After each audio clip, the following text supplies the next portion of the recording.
Tolliver's Secret, Chapter 10. Hold back the night, hold back the night, Ellen said over and over as they rode along. She watched the trees stand black against the dull red sunset. Slowly the sky faded into gray and then turned into night. She thought anxiously of Mr. Shannon's courier and wondered how long he would wait. Was he watching the few stars that came out in the wintry sky? It must be a long, long ride from Elizabeth to Pennsylvania. If the general was to have the message tomorrow, the first courier would have to start soon. Grandfather would have been there long ago had he come. It had grown very dark when Mr. Murdoch turned his head to her and spoke over his shoulder. "It's black as pitch. You'd better sleep in the loft with my boys tonight." "Oh, no," cried Ellen. "I couldn't do that." "How are you going to get to Elizabeth?" Ellen took a long breath. "Walk," she said in a very low voice. Then she remembered the coins in her pocket. "Mr. Murdoch," she said, "I can pay you to ride me to Elizabeth." "Well," the farmer thought it over, but he said no more. "I have the money," Ellen urged him. "I'll give it all to you." Well, would he ever make up his mind? "You said it was only half a mile," she reminded him. "We'll see what Ma says first. I have to feed my 2 cows in the woods, and they'll be bellowing to be milked. Then I have to round up my pigs and tie them up." "And then could we start?" asked Ellen. "Well, Ma will be mighty mad if we don't sit down to her supper. Ma gets mad easy, but I reckon I can take you when I get through." Perhaps Ellen thought she'd better hurry on by herself. After all the trouble she'd had today, it would be terrible if she missed the courier.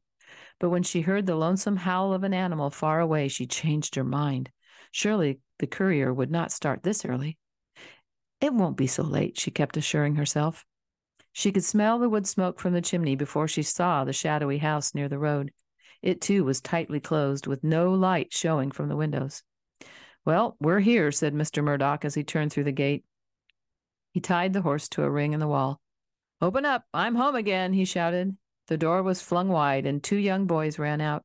In the dim light, Ellen could see a big black pig tied by his hind leg to a stake just outside the door. "Oh, Pa!" the boys shouted as they gathered up the baskets. "We found this mean old pig in the woods and tied him up." "Good," said the farmer. "We'll turn him into pork tomorrow."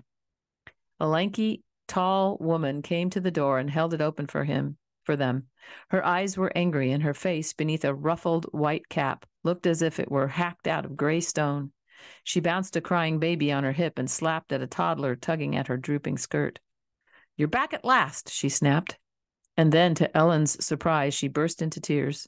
"Thank the Lord for that," she said as she roughly brushed her tears away with the back of her hand. Ellen followed Mr. Murdoch and the boys into the house. The woman did not seem to see her. She was scolding her husband as she hurried to the fireplace and picked up a big spoon. "In times like these, it ain't safe to ride to Amboy to sell leather. If you're dead, I got these 4 boys to raise." "The bootmaker paid me, and we need the money." Mr. Murdoch lifted his yellow beard and took some money from the bag that hung from a cord about his neck. "Nothing to be worried about." "Worried!" cried his wife in a high, shrill voice, "with all those red coats around?" She banged her spoon as she stirred the pot of stew that hung over the fire. Her voice became low and firm. "Times were better before the war started, that's what I think." "Now, Ma, don't talk like that." Mr. Murdoch pushed Ellen forward, but his wife paid her no mind. As she stood waiting for the farmer's wife to notice her, Ellen looked around the log farmhouse. The whole house was just one big shadowy room, lighted by a fire on the hearth at one side. Pots and ladles and kettles of iron hung on hooks near the fireplace. In one corner stood a huge spinning wheel, and in another corner a big unmade bed with a trundle bed beneath it and a cradle beside it. When she saw that a ladder went up through a dark hole to the boys' beds in the loft, Ellen was glad she wasn't going to spend the night in that cold place. Mistress Murdoch was still upset as she put wooden bowls and earthen mugs on the table. "I said times were better before the war started. Everything was peaceful, and we farmed our farm, and no soldiers bothered us." She banged the pitcher of milk on the table. "I say King George was all right. He didn't bother us none. Why do we want to change things?" Mr. Murdoch pushed Ellen toward the fire. He seemed to want to change the subject.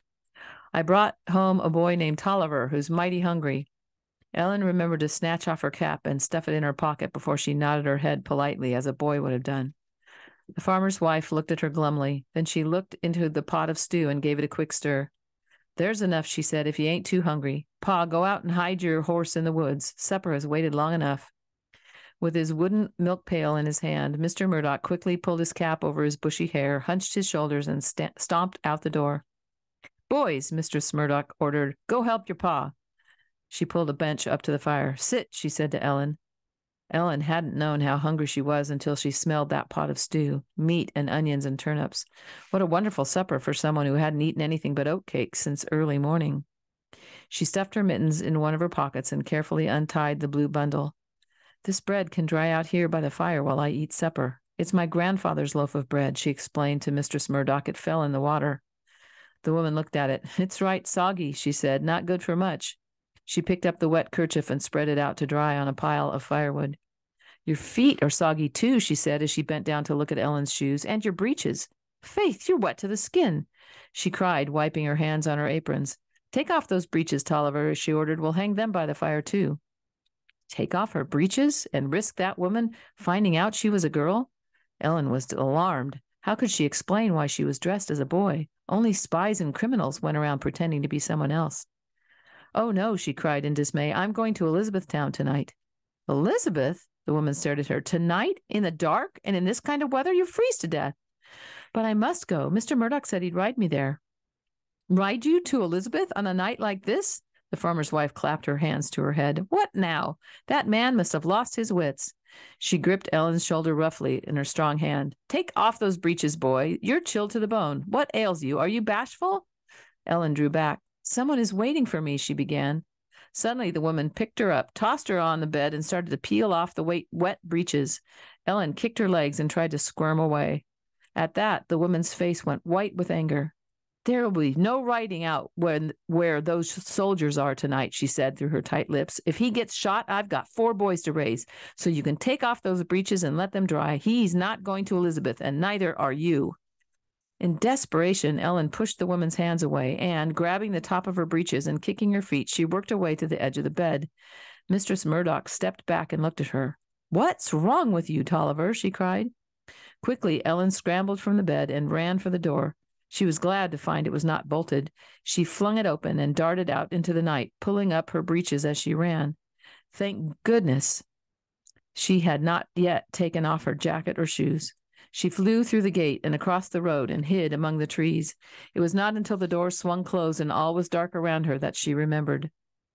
The loaf of bread. She had left it on the hearth. A wild fright came over her as she stood shivering in the dark, cold night. What could she do now? She couldn't tell Mr. Murdoch. He was suspicious about the bread anyway, and she couldn't go back to the door. That stubborn woman might take away all her clothes and give her a cornmeal sack for a nightdress. She was shaking with cold and fear and anger. How could she have forgotten the bread that she had guarded so carefully all day? How could she have been so stupid?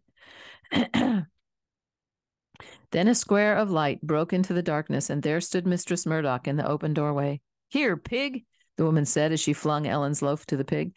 Turn that soggy old bread into pork. The door slammed shut, and all was dark again. Ellen could hear the pig grunt and snuffle around. When he found the bread, he would gulp it quickly, and in his greediness, he would swallow the snuff box too. Ellen was afraid of pigs. She always walked clear of those lean, hungry public pigs who wandered around the New York streets and ate the garbage. She remembered the mean look of the pig who chased her this morning. But now there wasn't a second to lose. She had to get the bread. She could feel her kneecaps shaking, and she couldn't make them stop as she raced across the road. If only there was more light from the pale stars overhead. She put out her hands to grope for the pig's prickly back, and when she felt it, she ran her fingers down to his lowered head. But the thought of his sharp teeth made her snatch them away. The smell of him, the awful smell of him, made her gag.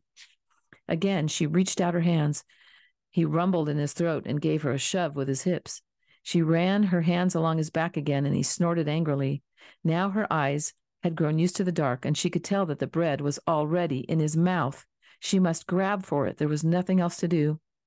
Quickly, she snatched her cap from her pocket and swished it across his eyes, back and forth across his eyes.